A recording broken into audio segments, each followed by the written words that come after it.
আমার বন্ধু আমার কাছে এসে বলতেছে, দোস্ত আমার তো বয়স অনেক হইলো, আমি বিয়ে করব। তো সৎ চরিত্রবান ও ভার্জিন মেয়ে কোথায় পাওয়া যাবে?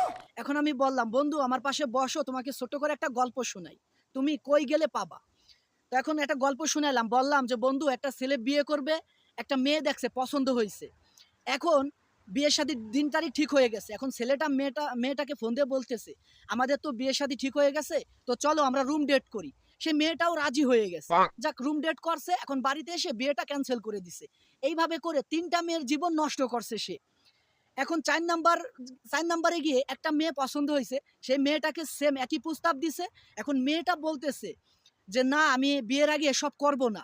ছেলেটা এখন চিন্তা ভাবনা করছে, তো এই মেয়েটা যেহেতু রাজি হয় নাই, তার মানে এই মেয়েটা ইনটেক ভার্জিন, চরিত্রবান।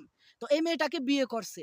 এখন বিয়ে করার পরে বাসর ঘরে বলতেছে, আচ্ছা বিয়ে শাদী তো আমাদের ঠিক হয়ে গেছিল, তো বিয়ের আগে তোমাকে রুম ডেটের প্রস্তাব দিলাম, তুমি রাজি হলে না কেন? এখন ওই মেয়েটা বলতেছে, আপনার আগে আরো তিনটা ছেলে আমাকে এরকম মিথ্যা কথা বলে আমার সাথে রুম ডেট করছিল, এই জন্য আপনার প্রস্তাবে আমি রাজি হই নাই। তো বন্ধু এই কথা শুনে আমার পাশ থেকে উঠে চলে গেল। তো কথা হইতেছে, যার চরিত্র যেমন সে পাবেন তেমন। আপনার চরিত্র জনি সিং এর মতো, আপনি পদ্মাশীল চরিত্রবান মেয়ে খুঁজলে হবে? আপনাকে তো বিয়ে করতে হবে মিয়া খলিফা।